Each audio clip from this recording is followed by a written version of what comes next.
সবাইকে জয় যিশু। প্রভু যীশু খ্রিস্টের শক্তিশালী নামে আমি আপনাদের প্রত্যেককে হৃদয় দিয়ে স্বাগত জানাচ্ছি আমার এই চ্যানেল জীবন্ত ঈশ্বরের মণ্ডলীতে। আশা করি আমার প্রভুর আশীর্বাদে আপনারা প্রত্যেকেই সুস্থ সবল আছেন। একমাত্র ঈশ্বরেরই গৌরব হোক, আমেন।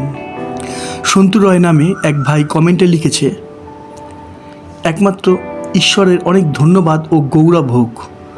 দাদা, অন্য ভাষা নিয়ে পর্ব থাকলে জানাবেন প্লিজ, কত পর্বে আছে। আমি সেই ভাইকে কমেন্টে উত্তর দিয়েছি, তবু আমি অনুষ্ঠানের মধ্যেই বলছি যাতে আর 10টা মানুষও জানতে পারে অন্য ভাষা নিয়ে। আমি কমেন্টে তাকে লিখে জানিয়েছি, অন্য ভাষা নিয়ে আজ প্রচুর মানুষই ভ্রান্ত। আশা করি তুমি জানো যে আজ বেশিরভাগ জায়গায় কি হচ্ছে। অন্য ভাষা নিয়ে আজ নানা মানুষের নানা মত, কিন্তু কেউ দেখে না যে বাইবেল অর্থাৎ ঈশ্বরের বাক্য কি বলছে। আমি খুব শীঘ্রই অন্য ভাষা নিয়ে একটা ভিডিও বানাবো, অপেক্ষায় থেকো। জয় যিশু। আমি সেই ভাইয়ের জন্য ঈশ্বরকে ধন্যবাদ দিই, কেননা বিষয়টা খুবই গুরুত্বপূর্ণ। তাছাড়া বাইবেলে লেখা আছে, যে যাচনা করে সে পায়, যে অন্বেষণ করে সে পায়, যে দ্বারে আঘাত করে তার জন্য দ্বার খুলে দেওয়া হয়। কেননা যে জানতে চায় অর্থাৎ তার মধ্যে সে কারো জানার ইচ্ছে থাকে। ঈশ্বর আপনাদের প্রত্যেককে তার জ্ঞানে জ্ঞানবান করুন, আমেন। এখানে আমরা একটা বাক্য দেখি, আমরা দেখি 2 বিবরণ 29 অধ্যায় 29 পদ। নিগুড় বিষয় সকল আমাদের ঈশ্বর সদাপ্রভুর অধিকার, কিন্তু প্রকাশিত বিষয় সকল আমাদের ও যুগে যুগে আমাদের সন্তানদের অধিকার, যেন এই ব্যবস্থার সমস্ত কথা আমরা পালন করিতে পারি। দেখুন, লেখা আছে নিগুড় বিষয় সকল আমাদের ঈশ্বর সদাপ্রভুর অধিকার, অর্থাৎ কিছু বিষয় গুপ্ত আছে যা আমাদের এখনও জানতে দেওয়া হয়নি বা আমাদের প্রয়োজন নেই। উদাহরণস্বরূপ আমি বলতে পারি, প্রত্যেকটা ঘরের কিছু দরকারি বিষয় থাকে যা সেই ঘরের বাচ্চাদের জানতে দেওয়া হয় না, তাই না? যেমন প্রভু যীশুও বলেছেন, আমরা দেখি প্রেরিত 1 অধ্যায় 7 পদে, তিনি তাহাদিগকে বলিলেন যে সকল সময় কি কাল পিতার নিজ কর্তৃত্বের অধীনে রাখিয়াছেন তাহা তোমাদের জানিবার বিষয় নয়। আশা করি এতদূর পরিষ্কার। আমরা দেখলাম লেখা আছে প্রকাশিত বিষয় সকল আমাদের ও যুগে যুগে আমাদের সন্তানদের অধিকার, যেন এই ব্যবস্থার সমস্ত কথা আমরা পালন করতে পারি। অর্থাৎ যা আমাদের জানতে দেওয়া হয়েছে তা আমাদের জানা উচিত। তাই তো আমি বারবারই বলে থাকি যে আপনি যে কোনো পরিস্থিতির মধ্যেই থাকুন না কেন, আপনি বাইবেল খুলুন। হ্যাঁ, আমি আবারও বলছি, আপনি যে কোনো পরিস্থিতির মধ্যেই থাকুন না কেন, আপনি বাইবেল খুলুন আর দেখুন আপনার পরিস্থিতির মধ্যে ঈশ্বরের বাক্য আপনাকে কি বলছে। কিন্তু দুঃখের বিষয়, আজ বেশিরভাগ জায়গাতে কি হচ্ছে, সবাই যা করছে, যা বলছে, আমিও তাই করব বা বলবো, তাই না? যেমনটা ঠিক একটা কাক ডেকে উঠলে দেখবেন সব কাকই ডেকে উঠছে। আর তাই তো লেখা আছে যে ঈশ্বরের বাক্য শিশুদের জন্য নয়। আশা করি এতদূর পরিষ্কার।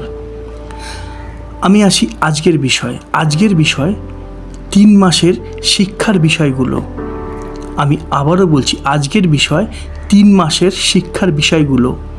আজ আমি ঈশ্বরের বাক্যের প্রচার করব না, শিক্ষা দেব না, কিন্তু আপনাদের সুবিধার জন্য আমি পর্ব 1 থেকে পর্ব 90 অর্থাৎ 3 মাসের শিক্ষাগুলো তুলে ধরব, যাতে আজকের এই অনুষ্ঠান দেখে প্রত্যেকে জানতে পারে যে কোন পর্বে আমি কোন বিষয় শিক্ষা দিয়েছি।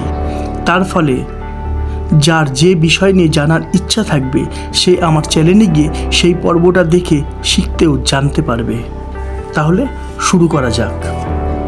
আমরা দেখি, আমরা একটু ভাবি পর্ব 1, বিশ্বাস পর্ব 2, প্রার্থনা পর্ব 3, পথ পর্ব 4, পরীক্ষা পর্ব 5, ধন সম্পত্তি পর্ব 6, প্রার্থনা সভা পর্ব 7, খাদ্য পর্ব 8, 4টে বউ পর্ব 9, উপবাস পর্ব 10, 2 ধরনের কার্য পর্ব 11, প্রেম পর্ব 12, হতেই পারে না পর্ব 13, প্রার্থনা সভা পর্ব 14, দল পর্ব 15, শিশু পর্ব 16, নতুন নিয়মের উৎকৃষ্টতা পর্ব 17, আমাদের করণীয় পর্ব 18, প্রচারিত যিশু পর্ব 19, বাক্যের যিশু পর্ব 20, প্রার্থনা সভা পর্ব 21, উচিত মতে প্রার্থনা পর্ব 22, সময়ের দশমাংশ পর্ব 23, ক্রুশ পর্ব 24,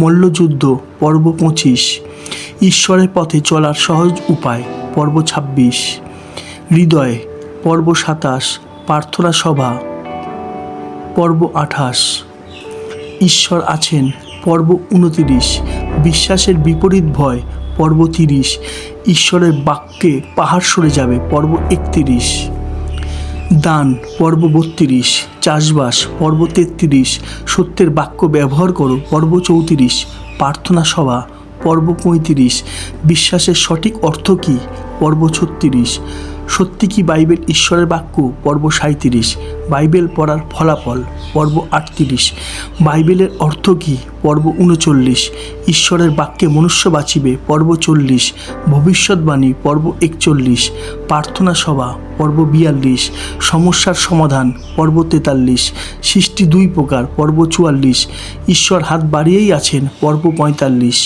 ফল দেখে গাচ্ছে না পর্ব 46, গুড ফ্রাইডে পর্ব 47, প্রথম বাণী পর্ব 48, দ্বিতীয় বাণী পর্ব 49, তৃতীয় বাণী পর্ব 50, চতুর্থ বাণী পর্ব 51, পঞ্চম বাণী পর্ব 52, ষষ্ঠ বাণী পর্ব 53, সপ্তম বাণী পর্ব 54, ঈশ্বর খ্রিস্টের মাধ্যমে প্রকাশিত হলেন পর্ব 55, প্রার্থনা সভা পর্ব 56, বিশ্বাসের বিজয় পর্ব 57, আশার আলো পর্ব 58, কেন বাইবেল বিশ্বাস করব পর্ব 59, সঠিক পথ পর্ব 60, বিঘ্ন আসবেই পর্ব 61, খ্রিস্ট যিশুতে দণ্ডাজ্ঞা নেই পর্ব 62, প্রার্থনা সভা পর্ব 63, বারাব্বা পর্ব 64, কাটার মুকুট পর্ব 65, ঈশ্বরের মেষ শয়তানের ছাগ পর্ব 66, দৃশ্যমতে বিচার পর্ব 67, ধ্বংস হবে কিন্তু চিন্তা নেই পর্ব 68,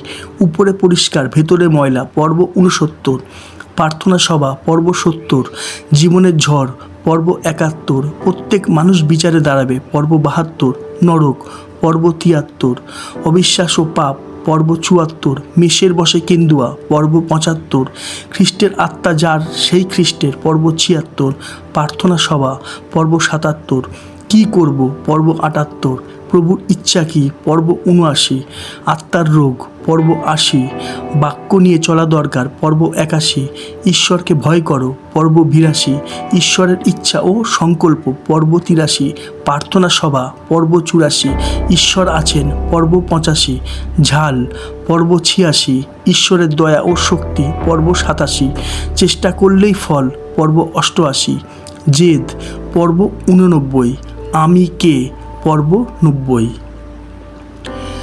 তাহলে প্রত্যেকেই জানতে পারলাম যে আমি কোন পর্বে কি বিষয় নিয়ে শিক্ষা দিয়েছি। আশা করি আজকের এই অনুষ্ঠানের দ্বারা আপনাদের অনেক সুবিধা হবে বিষয়গুলো খুঁজতে ও জানতে, তাই না? আসুন আমরা প্রার্থনা করে আজকের অনুষ্ঠানটা শেষ করি। হে ঈশ্বর, প্রভু যীশু খ্রিস্টের নামে তোমায় ধন্যবাদ দিই, কেননা তুমি কৃপাময় ও স্নেহশীল, ক্রোধে ধীর ও দয়াতে মহান এবং অমঙ্গলের বিষয়ে অনুসূচনাকারী ঈশ্বর। ধন্যবাদ দিই তোমায় পিতা ঈশ্বর যে তুমি আমাদের পাপ সকল স্মরণে আনো না। তুমি আমাদের অতীত, বর্তমান ও ভবিষ্যতের পাপ সকল তোমার ক্রুশে বিদ্ধ করেছো। তোমারই রক্তে আমরা ধৌত, সূচি আর মুক্ত হতে পেরেছি। তাই তো আমাদের মধ্যে কোনো অন্ধকার, দিয়াবল, মন্দ শক্তি কোনো কর্তৃত্ব করতে পারে না, কেননা আমরা তোমার প্রজা ও তুমি আমাদের রাজা হয়েছো। তুমি প্রভুদের প্রভু ও রাজাদের রাজা, সর্বশক্তিমান, সর্বত্র বিরাজমান ও সর্বসৃষ্টির মালিক। হে সদাপ্রভু, আপন প্রজাগণের প্রতি মমতা করো। আপন অধিকারকে টিটকারির বিষয় করিও না, তাহাদের বিষয় জাতিগণকে গল্প করিতে দিও না। লোকবৃন্দের মধ্যে কেন বলা হইবে যে উহাদের ঈশ্বর কোথায়? তাই তুমি দয়া করে সাহায্য করো, আমরা যেন তোমারই পথে চলতে পারি। শুধুমাত্র তোমার ইচ্ছাই আমাদের জীবনে আর তোমার এই মণ্ডলীর মধ্যে সিদ্ধ হোক। এই প্রার্থনা খ্রিস্ট যিশুর নামে চাইলাম, আমেন। আমি আবারও বলি যে ঈশ্বরের বাক্যের এই শিক্ষাগুলো আপনারা পৌঁছে দিন নতুন নতুন মানুষের কাছে, যাতে প্রত্যেকটা মানুষ ঈশ্বরের জীবন্ত বাক্যের শিক্ষায় শিক্ষিত হতে পারে, কেননা এইটাই ঈশ্বরের ইচ্ছা। তাই ঈশ্বরের ইচ্ছাই সিদ্ধ হোক, আমেন। ঈশ্বরের শান্তি ঈশ্বরের বাক্যে বিশ্বাসী প্রত্যেক ভাই বোনেদের গৃহে বর্তুক, আমেন। আজ এতটাই। আবার দেখা হবে ঈশ্বরের জীবন্ত বাণীর নতুন কোনো শিক্ষা নিয়ে। ততক্ষণ সবাইকে জয় যিশু, জয় যিশু, জয় যিশু।